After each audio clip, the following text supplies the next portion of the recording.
Welcome back, friends, to a very rainy day on the homestead. It has been pouring for what, 24 hours? Yeah, maybe more.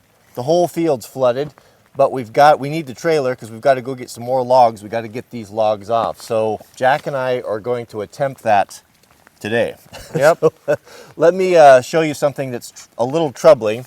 Have you seen the tires? As I was walking by here this morning, I noticed that something doesn't seem right there. So I'm hoping it's the angle of the axle and not bent axles. That looks a little wonky, doesn't it? Compared to that one, yes. That rear tire's got to be 3 inches further out than that. It could be that they're just on little uneven ground. That's kind of my wishful thinking. This one's the opposite. You see that? Yeah. Well, not quite. Here's what I think we should do, Jack. Let's pop those binders off. We've got the grapple on the Yanmar. Rather than take that down there over that rough terrain and further damage the trailer or do something stupid, let's see if we can't grab this medium log. I don't even know if the Yanmar will pick that thing up, but we'll give it a go, huh? Yeah. So let's pull the chains, the sideboard, and I'll come in and see if I can't grab that and at least get a quarter of the weight off this thing. All right. A lot of you guys brought up the point about these old binders being dangerous and the guys don't use them anymore. That's true. If you're going to buy the ratcheting style. They're way safer and you can really bind them down a lot tighter. These have pretty much gone out of favor. I already own them. I maybe use them twice a year. I'm not going to go and buy new ones. I just don't haul equipment anymore like I used to. So I understand their shortcomings, but they do work. I've never had one come loose, and I used them for 10 years hauling excavating equipment. So they're not completely useless, but they're not as good as the new ones. There we go. All right, let's just sit it over here, out of the way.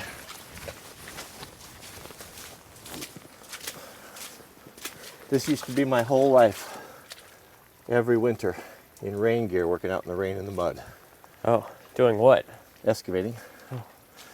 All right, fire it up. I'm going to come in right in the middle, and you'll have to be real careful with this fender. These things are pretty delicate, so I'll bring you in, and you just get that grapple kind of over here, and you'll have to kind of finagle it a little bit, but I'll help you. Okay. And then how are we going to get this one out? We're going to pull it off. We're going to crib up the back so we don't damage the trailer, the tail. And I'm hoping that wet wood should be pretty slippery. I think we can take the tractor, if we can get traction in this mud, and just pull it straight off and just let it lay.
That was excellent.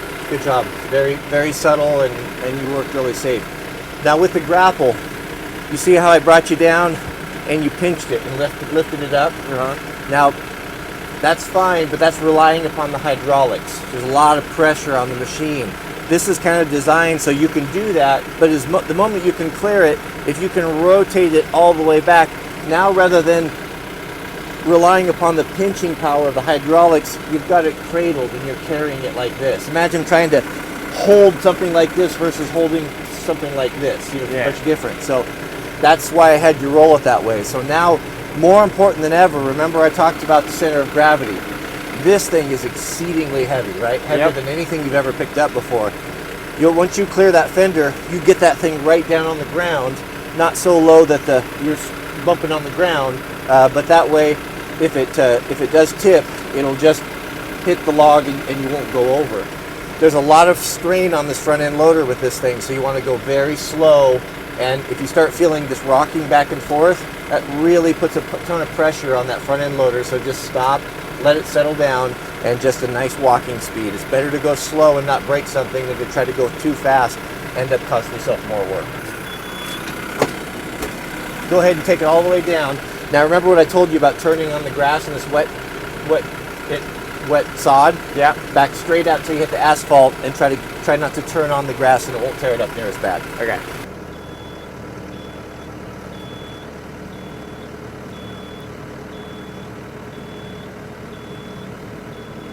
While Jack's heading down there with that log, I'll follow him. I don't need to bind this thing. It's not going anywhere. We only have a quarter mile to go. I'll just block it up here.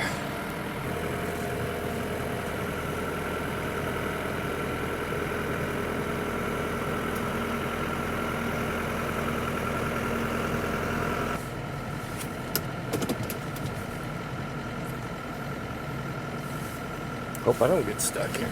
I can put it four-wheel drive.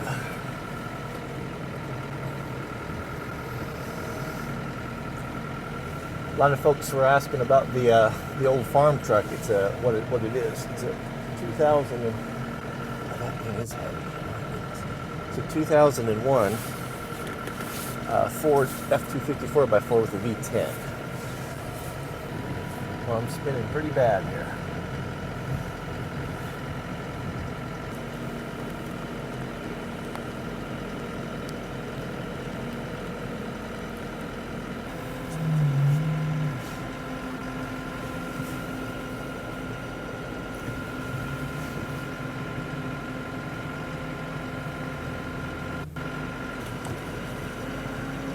Faster.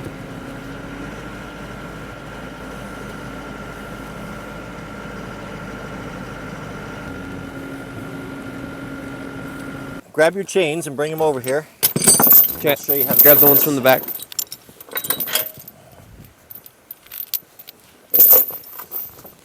Oh wow, this is all clay. Yeah, I almost got stuck. Oh my goodness. See why I put ropes on the cribbing? Yep. So you can carry it. Now what do we need this for? Underneath of it or keeping it from rolling? Yeah, underneath of it. So if we put a tremendous amount of weight on the back of it, what's going to put a lot of pressure on the hitch, right? Uh-huh. And there's a lot of pressure out here. We could bend the deck. So when you're unloading off the back of a trailer like this, you always want to either it'll have drop down legs or you crib it up so that when it goes down, where it rests against the wood. So let's build this up on both sides. Okay.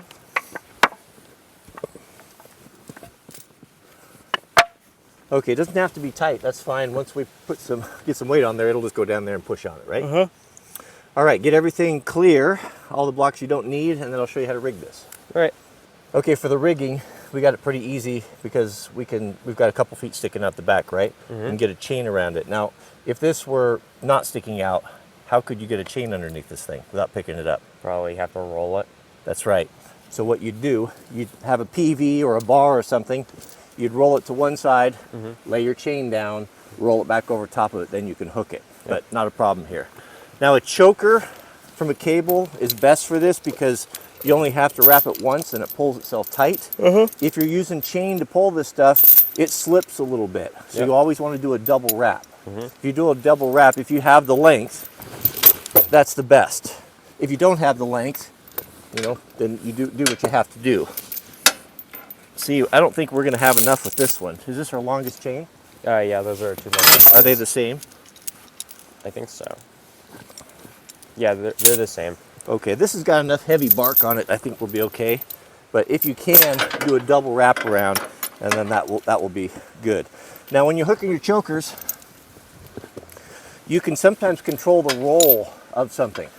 Let's say, for example, we're going to skid this. Let's say it's on the ground. We cut it down. It's in the forest. It's on the ground, and we're going to hook onto it with a tractor or something and pull it. But right in front of it is the stump. Yeah. Right? That's an issue. That's an issue, right? Especially if you can't move it. So sometimes the way you choke it, you can rotate it, right? So, for example, if I wanted to rotate this that way, and I was kind of pulling from that angle, I could hook my chain from this way. As I pull it, it's going to flip over. It's going to roll it around over to the other side, and same way applies. So think about that if you get in that situation. Where, what can I do? How can I hook this choker? When I pull it, what's it going to do? How can I make it move and do what I want it to do? Sometimes you can do that. But hook these guys as tight as you can and as far up as you can, and it should go. Also, very important when you pull, get your loader. So that chain is at the same level. Don't be up high and pull up high, or even pull down low. Pull it straight is best. Yeah.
All right, come on out.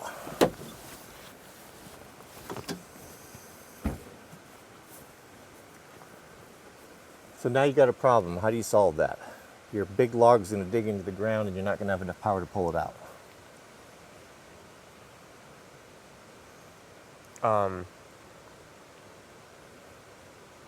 Cinch it closer so you're picking up the one side of the log as you pull it off, and then it drops off. That could work, but there's a simpler way that might work.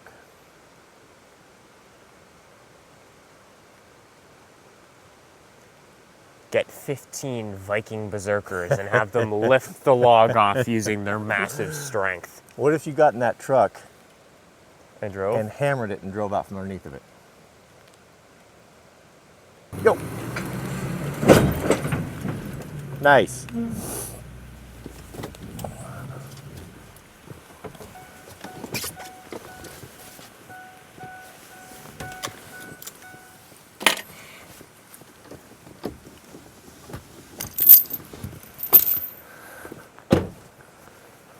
And now we take the tractor and we roll it, right? Exactly. Now that it's on the ground, we won't fool around with it when it's all wet, but we have plenty of power with that tractor. We can roll it around and put it wherever we want it. No problem at all. Actually, we're going to set up the sawmill right over here so we can enjoy being by the river and all that. It'll be a really nice place to cut.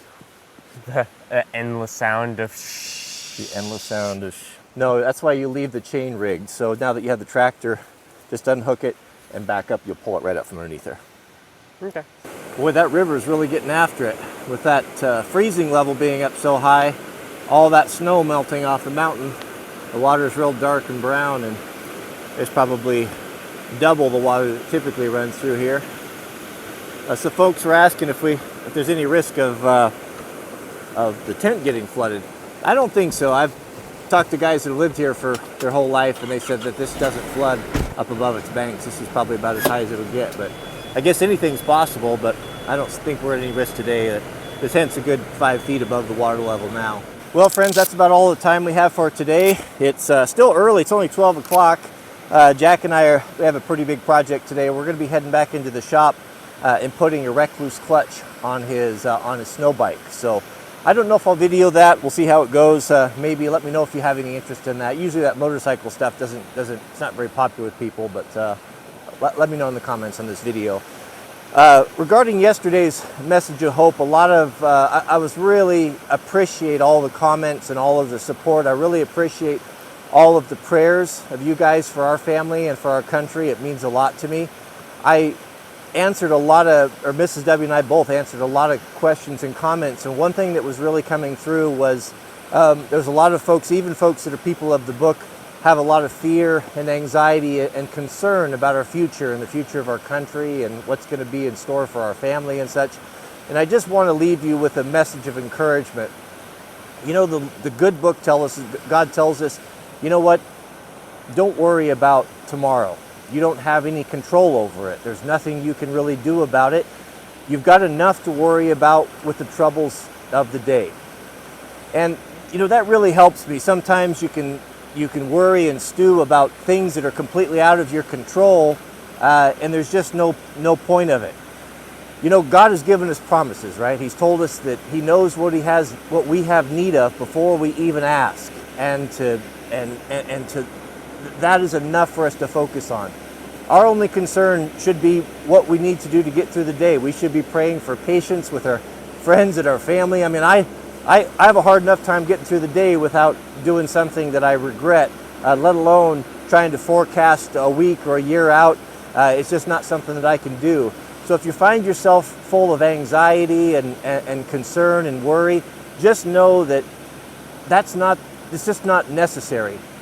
As a Christian, if you find yourself being anxious all the time, you're basically not trusting God. You're basically almost calling Him a liar, because He's given us promises that He will give us peace and understanding, and He will not abandon us or forsake us. And so remember that. That's when that creeps into your mind, that's the adversary speaking, and that's not from your Heavenly Father. Focus on the day, do what you can, pray for patience, be kind to people, and do your best, and go to sleep knowing that God is in charge and things will work out. So whatever happens, there's no point of worry. You know, the way I look at it, and I'll close with this, is this monumental struggle, this universal struggle that's going on between good and evil is like two giants or two titans fighting, and we're just little tiny people or little tiny ants. And the best thing we can do sometimes is just kind of get out of the way and let it happen, and not get too concerned about it. It's out of our control. There's nothing we can do about it. But again, make sure get those supplies. I think, as I said yesterday, I think interesting things are going to be coming up. Just make sure that you have the ability to hunker down for a week or two, that you're not going to go without. You got a way to store some water and some food and things, and you know, we talked about it yesterday. But don't lose hope. Things are going to be okay. The kingdom is going to be coming sooner than I think we think. God will be coming in His glory with His reward for those of us who remain faithful. And I've never been more excited. I don't care what happens, because I trust Him, and I know that He's in charge. And I'm looking forward to being in the kingdom with Him. Thanks for watching. May God bless you and your families. Please keep us in your prayers, and we'll see you guys on the next video.